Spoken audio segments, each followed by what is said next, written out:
Anything.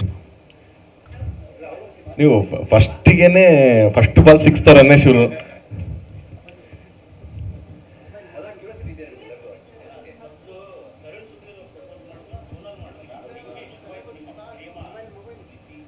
ಅಲ್ಲ, ಇದೇನು ಯಾವ್ದು ಒಂದು ಲೈನ್ ಕೇಳಿದ್ರೆ ಫುಲ್ ಕತೆ ಥರನೇ ಲೆಕ್ಕ ಅದು.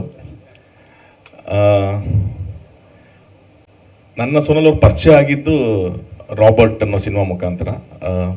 ನಾನು ಆ ಸಿನಿಮಾ ಕ್ಯಾಸ್ಟಿಂಗ್ ಮಾಡ್ಬೇಕಾದ್ರೆ ಫಸ್ಟ್ ಟೈಮ್ ಅವ್ರನ್ನ ನೋಡಿದ್ದು. ಐ ಥಿಂಕ್ ನಮ್ಮ ಆಫೀಸಿಗೆ ನಾವು ಅವ್ರನ್ನ ಒಂದು ಆಡಿಷನ್ ಥರ ನಾವೇನು ಕರೆದ್ವಿ, ಆವಾಗಲೇ ನಾನು ನೋಡಿದ್ದು. ಅಲ್ಲಿಂದ ನಮ್ಮಿಬ್ಬರ ಪರಿಚಯ ಶುರು ಆಗಿದ್ದು. ತುಂಬ ಕಡೆ ಇದಿದೆ ಅಲ್ಲಿಂದನೇ ಲವ್ ಶುರು ಆಯಿತು ಅಂತ, ಖಂಡಿತವಾಗ್ಲೂ ಇಲ್ಲ. ಅದು 2019 ಅನ್ಸುತ್ತೆ, ನಾವೊಂದು ರಾಬರ್ಟ್ ಶೂಟಿಂಗ್ ಮಾಡ್ಬೇಕಾದ್ರೆ ಅಲ್ಲಿ ನಾವು ಪರಿಚಯ ಆಗಿದ್ದು. ಅದು ಬರೀ ಒಂದು ಪ್ರೊಫೆಷ್ನಲ್ ರಿಲೇಷನ್ಶಿಪ್ಪಲ್ಲೇ ಇದ್ವಿ ನಾವು. ಅಲ್ಲಿಂದ ಐ ಥಿಂಕ್ ಒಂದು 5 years, 19, 20, 21, 22, 4 ವರ್ಷ ತುಂಬ ಕಾರ್ಡಿಯಲಿ, ವರ್ಷಕ್ಕೆ 2 ಮೆಸೇಜ್. ಅವ್ರ ಬರ್ಡೇಗೆ ನಂದೊಂದು ಮೆಸೇಜು, ನನ್ನ ಬರ್ಡೇಗೆ ಅವ್ರದ್ದೊಂದು ಮೆಸೇಜ್ ಇರೋದು. ಅದು ಬಿಟ್ಟರೆ ಇನ್ನೇನು ಜಾಸ್ತಿ ಇರಲಿಲ್ಲ. ಯಾವ್ದಾರ ಕಾಮನ್ ಈವೆಂಟಲ್ಲಿ ಸಿಕ್ಕಿದ್ರೆ ಹಾಯ್ ಹಲೋ ಅಷ್ಟೇ ಇದ್ದಿದ್ದು. ಅದಾದಮೇಲೆ 2023ಇಂದನೇ ನಮ್ಮಿಬ್ಬರು ಒಂದು ಬಾಂಡಿಂಗ್ ಶುರು ಆಗಿದ್ದು.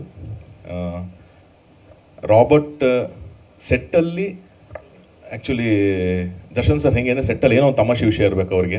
ಯಾವಾಗಲೂ ಯಾರೋ ಒಬ್ರು ಕಾಲು ಹಿಡ್ತಿರ್ತಾರೆ, ಏನೋ ತಮಾಷೆ ಮಾಡ್ತಿರ್ತಾರೆ. ಅಲ್ಲಿ ಏನಾಗ್ತಿತ್ತು ಅಂತಂದರೆ, ಇವ್ರದ್ದು ಒಂದು 10 days ಪೋರ್ಷನ್ ಅಷ್ಟೇ ಇದ್ದಿದ್ದು. ಇವ್ರೊಂದು ವಿನೋದ್ ಪ್ರಭಾಕರ್ ಅವರ ಪೇರ್ ಮಾಡ್ತಿದ್ರು. ಸೊ ಇವ್ರ ಪೋರ್ಷನ್ ಒಂದು 10 days ಇತ್ತು. ಯೂಶ್ವಲ್ ಆಗಿ ದರ್ಶನ್ ಸರ್, ವಿನೋದ್ ಸರ್ ಎಲ್ಲ ಬಂದು ರೆಡಿಯಾಗಿ ಬರೋಕ್ಕಿಂತ ಮುಂಚೆ ನಾನು ಬೆಳಗ್ಗೆ 7:30, 8 ಗಂಟೆಗೆ ಶೂಟ್ ಶುರು ಮಾಡಬೇಕು ಅನ್ನೋದಕ್ಕೆ ಇವ್ರನ್ನ ಹೇಳ್ತಿದ್ದೆ ನಾನು, ನೀವು ಬನ್ನಿ ಬೇಗ ರೆಡಿ ಆಗ್ಬಿಟ್ಟು ಬನ್ನಿ. ಇವರು ಅಷ್ಟೇ ಸಿನ್ಸಿಯರಾಗಿ ಬೆಳಗ್ಗೆ ಬೇಗ ರೆಡಿಯಾಗಿ ಬರೋರು. ಸೊ ನಾನು ಶೂಟ್ ಮಾಡ್ಬೇಕಾದ್ರೆ ಅವಾಗ ದರ್ಶನ್ ಸರ್ ಬರ್ಬೇಕಾದ್ರೆ ಇದು ಶೂಟ್ ನಡೀತಾ ಇದ್ರೆ ಬಂದು ಮಾನಿಟ್ರಿಂಗ್ ನೋಡೋರು. ಏನಕ್ಕೆ ಇಷ್ಟು ಚೆನ್ನಾಗಿ ಫ್ರೇಮ್ ಇಟ್ಟಿದ್ಯಾ ನೀನು, ಇವ್ರಿಗೆ ಮಾತ್ರ ಯಾಕೆ ನೀನು ಫ್ರೇಮ್ ಇಡ್ತೀಯಾ, ನಮಗೆಲ್ಲ ಯಾಕೆ ಚೆನ್ನಾಗಿ ತೋರಿಸಲ್ಲ ನೀನು. ನಾನಿಲ್ಲ ಬಾಸ್, ಅದು ರೆಗ್ಯುಲರ್ ಎಲ್ಲ ಹೆಂಗೆ ಇಡ್ತೀನಿ ಹಂಗೆ ಅದು ಅಷ್ಟೇ ಅಂತ ಹೇಳ್ತಿದ್ದೆ. ಓ ಇಲ್ಲ ನೀನೇನು ಲೈನ್ ಹೊಡಿತಾ ಇದೆಯಾ ನೀನು ಇಲ್ಲಿ ಅಂತ. ಸೊ ಅಲ್ಲಿಂದ ಅವರು ಕಾಲಿಡಕ್ಕೆ ಶುರು ಮಾಡಿದ್ರು.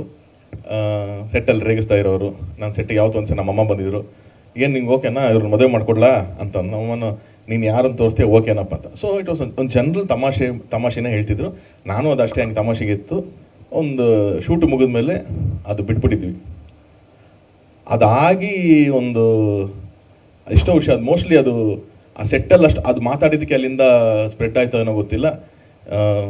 ಸೋನಲ್ ಅವ್ರು ಹೇಳೋ ಪ್ರಕಾರ ಅದು ಆಲ್ಮೋಸ್ಟ್ ಎಲ್ಲ ಇವ್ರು ಯಾವ ಶೂಟಿಂಗ್ ಸೆಟ್ ಹೋದ್ರು ಅಲ್ಲೆಲ್ಲ ಕೇಳೋರಂತೆ, ನೀವು ತರುಣವರು ಡೇಟ್ ಮಾಡ್ತಿದ್ದೀರಾ ಹೇಗೆ ಅಂತ. ನಮಗೆ ಪರಿಚಯನೂ ಇರಲಿಲ್ಲ ಅವಾಗ. ಸೊ ಅಲ್ಲಿಂದ ಒಂದು ಅದು ಆ ಥರ ಒಂದು 4 years ಗ್ಯಾಪ್ ಆಗಿತ್ತು. ನಾನು ಮತ್ತೆ ಕಾಟೇರ ಶುರು ಮಾಡಿದಾಗ, ನಾನು ಶೂಟಿಂಗ್ ಮಾಡ್ಬೇಕಾದ್ರೆ ಒಂದು ದಿವಸ ನನ್ನ ಸ್ನೇಹಿತರಲ್ಲಿ ಸುಧಾಕರ್ರು, ಚಿಕ್ಕಣ್ಣ ಇವರೆಲ್ಲರೂ ಮತ್ತೆ ಯಾವಾಗಲೂ ಹೇಳೋರು ನನಗೆ, ಇಲ್ಲ ನಿಂಗೆ ಸೋನಲ್ ಚೆನ್ನಾಗಿ ಒಂದು ಪೇರ್ ಆಗ್ತಾರೆ, ನೀನು ಯಾಕೆ ಯೋಚನೆ ಮಾಡಲ್ಲ. ಯಾಕೆ ನನಗೆ ಅದ್ರ ಬಗ್ಗೆ ಹೇಳ್ತೀನಿ, ನನ್ನ ಸಿನಿಮಾ ನಂದೇನೋ ಫೋಕಸ್ ಬೇರೆ ಇದೆ, ಯಾಕೆ ಬಿಟ್ಬಿಡಿ ಅಂತ. ಆಮೇಲೆ ನನಗೆ ಇವತ್ತಿನವರೆಗೂ ಅವ್ರು ಬೇರೆ ಯಾರ ಬಗ್ಗೆ ನೋಡಲ್ಲ. ಏನೇ ಕೇಳಿದ್ರು ಇಲ್ಲ, ನನಗೆ ಸುಧಾಕರ್ ಹಂಗೆ ಹೇಳೋನು, ನಂಗೆ ಅವ್ರ ತಂಗಿ ಇದ್ದಂಗೆ, ನಾವು ಒಳ್ಳೆ ಹುಡುಗಿಗಳು, ನಿನ್ನ ಬಗ್ಗೆ ನನಗೆ ಗೊತ್ತು, ನೀವಿಬ್ರು ಒಳ್ಳೆ ಪೇರ್ ಮಾಡ್ತೀರಾ ಅಂತ. ನನಗೆ ಯಾಕೆ ಕೇಳ್ತೀರಾ ನೀವು, ಬಿಡಿ ನನ್ನನ್ನು ಅಂತ ನಾನು ಹಂಗೆ ಅವಾಯ್ಡ್ ಮಾಡ್ಕೊಂಡು ಬರ್ತಾ ಇದ್ದೆ. ಕೊನೆಗೆ ಒಂದು ದಿವಸ ಸೋನಲ್ ಅವರು ಫೋನ್ ಮಾಡ್ತಾರೆ ನನಗೆ, ಮಾಡಿಬಿಟ್ಟು, ಸರ್ ಇದು ನಿಮಗೆ ಗೊತ್ತಾ ವಿಷಯ, ಎಲ್ಲ ಕಡೆನೂ ನಾವಿಬ್ಬರು ಡೇಟ್ ಮಾಡ್ತಿದ್ದೀವಿ ಅಂತ ಹಿಂಗೆ ಮಾತಾಡ್ತೀರಾ ಸರ್, ನಾನು ಯಾವ ಸೆಟ್ಗೆ ಹೋದ್ರೂ ಆ ಥರ ಫೀಲ್ ಮಾಡ್ತಿದ್ದಾರೆ. ಸೊ ನಾಳೆ ನಿಮಗೇನೋ ಇದು ಬಂದರೆ ನನ್ನ ಬಗ್ಗೆ ಏನು ತಪ್ಪು ತಿಳ್ಕೊಬಿಡಿ ಸರ್, ನಾನು ಎಲ್ಲೋ ಆ ಥರ ಮಾತಾಡಿಲ್ಲ ಅನ್ನೋದು ಶುರು ಮಾಡೋದು. ನಾನು ಒಂದೇ, ಇಲ್ಲ ನನಗೂ ಗೊತ್ತಿಲ್ಲ, ಯಾಕೆ ಹೋದಾಗಲೆಲ್ಲನೂ ನನ್ನ ಫ್ರೆಂಡ್ ಸರ್ಕಲು ನಿಮ್ಮ ವಿಷಯ ಮಾತ್ರ ಹೇಳಿದ್ದಾರೆ, ಬಿಡಿ ಆ ಥರ ಏನು ಕನ್ಫ್ಯೂಷನ್ಸ್ ಏನಿಲ್ಲ ಅಂತಂದು.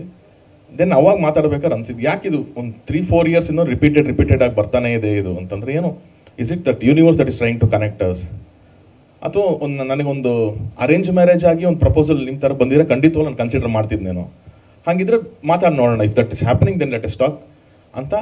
ಐ ಥಿಂಕ್ 23 January, February ಅದು ಮಾತುಕತೆ ನಾವು ಜನರಲ್ ಅರ್ಥ ಮಾಡ್ಕೊಂಡು ಅಟ್ಲೀಸ್ಟ್ ಅಂತ ಒಂದು ಶುರುವಾಗಿದ್ದು. ಫ್ರೆಂಡ್ಶಿಪ್ ಇನ್ನೊಂಚೂರು ಕ್ಲೋಸ್ ಆಗಿ ಮೂವ್ ಆಯಿತು. ಅಲ್ಲಿಂದ ಹೋಗ್ತಾ ಒಂದು ಮೈಂಡ್ ಸೆಟ್ ಅರ್ಥ ಮಾಡ್ಕೊಳ್ಳೋಕೆ ಶುರು ಮಾಡಿದ್ವಿ. ನಾನು ಫಸ್ಟ್ ಹೇಳಿದ್ದು, ದಯವಿಟ್ಟು ನನ್ನನ್ನು ಅರ್ಥ ಮಾಡ್ಕೊಳ್ಳಿ, ನಾನೇ ತುಂಬ ಕಾಂಪ್ಲಿಕೇಟೆಡ್ ಇದ್ದೀನಿ, ನೀವು ತುಂಬ ಸಿಂಪಲ್ ಇದ್ದೀರಿ, ನನ್ನನ್ನು ಅರ್ಥ ಮಾಡ್ಕೊಳ್ಳಿ, ನನ್ನ ವರ್ಕ್ ಪ್ಯಾಟ್ರನ್ನು, ನನ್ನ ಮೈಂಡ್ ಸೆಟ್ಸು ಅನ್ನೋದು ಪಾಯಿಂಟ್ ಮೇಲೆ ಶುರುವಾಗಿದ್ದು. ಅದು ಫಾರ್ ಅ ಫ್ಯೂ ಮಂತ್ಸ್ ಅದು ಟ್ರಾವೆಲ್ ಆಯಿತು. ನಾನು ಶೂಟಿಂಗಲ್ಲೇ ಬ್ಯುಸಿ ಇದ್ದೆ.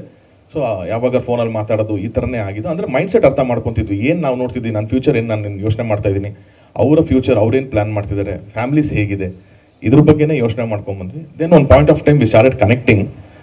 ಥಿಂಕಿಂಗ್ ಲೆವೆಲ್ ಸೇಮ್ ಇದೆ, ಫ್ಯೂಚರ್ ಒಂದೇ ಥರ ನೋಡ್ತಾ ಇದ್ದೀವಿ, ಒಂದು ಕನೆಕ್ಷನ್ ಇದೆ ಅನ್ನೋದು ಅಲ್ಲಿಂದ ಶುರು ಆಯಿತು. Then we both agree to each other. But ನನಗೊಂದು ಒಂದೇ ಒಂದು ಅವ್ರಿಗೆ ರಿಕ್ವೆಸ್ಟ್ ಮಾಡಿದ್ದೆ, ದಯವಿಟ್ಟು ನನಗೆ ಕಾಟೇರ ರಿಲೀಸ್ ಆಗೋ ತನಕ ನನಗೊಂಚೂರು ಟೈಮ್ ಕೊಡಿ. ನನ್ನ ಹೋಲ್ ಫೋಕಸ್ ಆ ಸಿನಿಮಾ ಮೇಲಿದೆ. ನನಗೆ ಚೆನ್ನಾಗಾಗಿದೆ, ಇಲ್ಲಿವರೆಗೂ ಬಂದಂಥ ಸಿನಿಮಾಗಳು ಎಲ್ಲ ಚೆನ್ನಾಗಾಗಿದೆ. ಬಟ್ ಸ್ಟಿಲ್ ನನಗೆ ಆ ಸಿನಿಮಾ ಒಂದು ದೊಡ್ಡ turning point of my career ಥರ ಫೀಲಿಂಗಲ್ಲಿದ್ದೀನಿ. ಆ ಫಿಲಮ್ ಚೆನ್ನಾಗಾದರೆ ನನ್ನ ಲೈಫ್ನ ಒಂಥರ ಡಿಸೈನ್ ಮಾಡ್ಕೋತೀನಿ ನಾನು. ಆ ಫಿಲಮ್ ಚೆನ್ನಾಗಿ ಆಗಲಿಲ್ಲ ಅಂದರೆ ಇನ್ನೊಂಥರ ಲೈಫ್ನ ಡಿಸೈನ್ ಮಾಡ್ಕೋತೀನಿ ನಾನು. ಸೊ ನನ್ನ ಮ್ಯಾರೇಜ್ ಅನ್ನೋದು ಅದಾದಮೇಲೆ ನಾನು ಒಂದು ಡಿಸಿಷನ್ ತೊಗೊತೀನಿ ಸ್ಟ್ರಾಂಗ್ ಆಗಿ, ದಯವಿಟ್ಟು ನೀವು ಅಲ್ಲಿವರೆಗೆ ನಂಗೆ ಸಪೋರ್ಟಿವ್ ಆಗಿರಬೇಕು ಅಂತ ಹೇಳಿ ಅಂದಾಗ ಅವರು ಅದಕ್ಕೆ ಒಪ್ಕೊಂಡ್ರು, ಆಯಿತು ಅಂತ.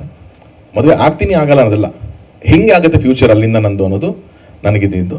ದೆನ್ ಅವಾಗ ಅಕ್ಟೋಬರ್ ರಿಲೀಸ್ ಆಗಬೇಕಾಯ್ತು ಪಿಕ್ಚರು, ಸ್ವಲ್ಪ ಡಿಲೇ ಆಗಿ ಡಿಸೆಂಬರ್ ತನಕ ಬಂತು. ಗಾಡ್ಸ್ ಗ್ರೇಸ್ ಆ ಪಿಕ್ಚರ್ ತುಂಬ ಚೆನ್ನಾಗಾಯಿತು. Then I said okay, this is the time, I think ನಾನು ನಿಮ್ಮ ಮನೇಲಿ ಬಂದು ಮಾತಾಡ್ತೀನಿ ಅಂತ. ಅಲ್ಲಿಂದ ಅವ್ರ ಮನೆಗೆ ಹೋಗಿ ಅವ್ರ ಮನೇಲಿ ಮಾತಾಡಿದೆ, ನಮ್ಮ ಮನೇಲಿ ವಿಷಯ ಹೇಳಿದೆ, ಎರಡೂ ಫ್ಯಾಮಿಲೀಸ್ ಅಗ್ರಿ ಮಾಡಿದ್ರು. ಅದೇ ಟೈಮಿಗೆ ದರ್ಶನ್ ಸರ್ಗೂ ಆ ವಿಷಯ ಗೊತ್ತಾಗಿ ಅವರು ಕೂಡ ಇವ್ರ ಮನೆಯಲ್ಲಿ ಮಾತಾಡಿದ್ರು, ನಮ್ಮ ಮನೇಲಿ ಮಾತಾಡಿದ್ರು. ಸೊ ಇದು ಈ ಇಯರ್ ಆಲ್ಮೋಸ್ಟ್ ರಾಬರ್ಟ್ ರಿಲೀಸ್ ಆಗಿ ಒಂದು 1.5 ಮಂತ್ ಆದಮೇಲೆ ಮಾತುಕತೆ ಆಗಿ then we took it forward and ಅಲ್ಲಿಂದ ಈಗ ಮದುವೆ ತನಕ ಬಂದಿದೆ.